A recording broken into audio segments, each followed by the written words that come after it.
जगाला हेवा वाटावी अशी समृद्ध परंपरा असलेल्या वारकरी संप्रदायाचा विचार जगभरात पोहोचावा यासाठी राज्य शासनाचा सांस्कृतिक कार्य विभाग प्रयत्नशील आहे। यासाठी संत ज्ञानेश्वर यांच्या 750व्या जयंती वर्षानिमित्त सांस्कृतिक कार्य संचालनालयाच्या माध्यमातून परदेशातही विविध उपक्रमांचे आयोजन करण्यात येणार असल्याचे राज्याचे माहिती तंत्रज्ञान आणि सांस्कृतिक कार्य मंत्री ॲडव्होकेट आशिष शेलार यांनी सांगितलं। औसा येथील श्रीनाथ मंगल कार्यालय येथे राज्याच्या सांस्कृतिक संचालनालयाच्या वतीने आयोजित 3 दिवसीय कीर्तन महोत्सवाच्या उद्घाटन प्रसंगी ते बोलत होते। यावेळी औसा विधानसभा मतदारसंघाचे आमदार अभिमन्यू पवार, सुधाकर हिंगळे महाराज यांच्यासह पदाधिकारी, नागरिक मोठ्या संख्येने उपस्थित होते।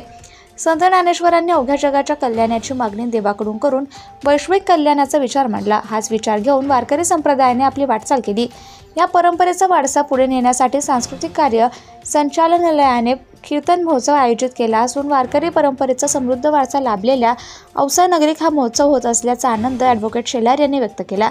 तसेच यावेळी त्यांनी महाराष्ट्रातील सामान्य माणसांचे दुःख दूर करून त्यांच्या जीवनात सुख शांती यावी अशी प्रार्थना विठ्ठलाच्या चरणी केली।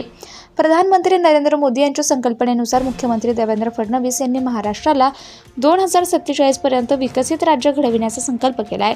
विकासाकडे वाटचाल करताना आपली विरासत म्हणजेच आपल्या समृद्ध परंपरांचेही जतन करण्याचा संदेश प्रधानमंत्री मोदी यांनी दिला आहे। त्यानुसार राज्यातील विविध पुरातन वस्तू, समृद्ध परंपरा यांचं जतन करण्याचं काम मुख्यमंत्री फडणवीस यांच्या मार्गदर्शनाखाली राज्याच्या सांस्कृतिक कार्य मंत्रालयाने हाती घेतले आहे, असे सांस्कृतिक कार्य मंत्री ॲडव्होकेट शेलार म्हणाले। वारकरी संप्रदायाचा विचार जगभर पोहोचावा असा राज्य शासनाचा प्रयत्न आहे। त्यासाठी परदेशातही कीर्तन महोत्सवासारखे विविध उपक्रम राबवून वारकरी परंपरेची ओळख करून दिली जाईल असं त्यांनी सांगितलं। औसा तालुका आणि परिसरातील वारकरी संप्रदायाची मोठी परंपरा लाभली आहे। हा परिसर विठ्ठल भक्तीत तल्लीन झालाय। या नगरीत सांस्कृतिक कार्य संचालनालयाने कीर्तन महोत्सव आयोजित केला, त्याबद्दल आमदार अभिमन्यू पवार यांनी सांस्कृतिक कार्य मंत्री ॲडव्होकेट आशिष शेलार यांचे आभार मानले।